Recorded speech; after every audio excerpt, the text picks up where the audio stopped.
பீகார் தேர்தலில் ஐக்கிய ஜனதா தளம் பாஜக கூட்டணி மீண்டும் ஆட்சியை தக்க வைத்துக் கொண்டுள்ள நிலையில் பீகார் தேர்தல் குறித்து ராஜ்தீப் சர்தேசாய் கடும் விமர்சனங்களை வெளியிட்டுள்ளார். தன்னை பொறுத்தவரையில் பீகார் தேர்தல் வாக்குகளை வாங்கும் தேர்தல் என்றுதான் சொல்ல தோன்றுவதாக கூறியுள்ளார். வாக்கு திருட்டு என்பதை மறந்துவிடுங்கள்.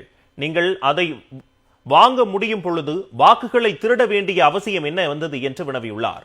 பீகாரில் ஒரு கட்டத்தில் இதுதான் நடந்தது. தேர்தல் பிரச்சாரம் நடந்து கொண்டிருக்கும் போதும் மாதிரி நடத்தை விதிகள் அமலில் இருக்கும் போதும் முதலமைச்சர் பெண்கள் வேலைவாய்ப்பு திட்டத்தின் கீழ் 1,40,00,000 மேற்பட்ட பெண்களுக்கு 10,000 ரூபாய் ஒவ்வொருடைய வங்கிக் கணக்கிலும் போடுவது என்பது ஒரு வெட்கக்கேடான நெறிமுறையற்ற செயலாகும் என்று விமர்சித்துள்ளார்.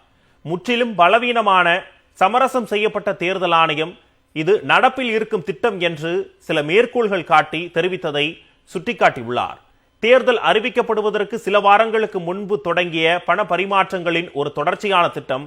இது சட்டப்பூர்வமாக இருக்கலாம், ஆனால் அது முற்றிலும் நெறிமுறையற்றது என்றும் கூறலாம் என்றும் கருத்து தெரிவித்துள்ளார்.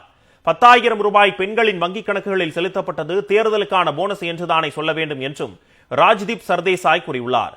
இந்த போனஸ் நிதிஷ்குமார் அரசுக்கு பெண்களை மீண்டும் வாக்களிக்க தூண்டியது தெரிய வந்துள்ளதாகவும் தெரிவித்துள்ளார்.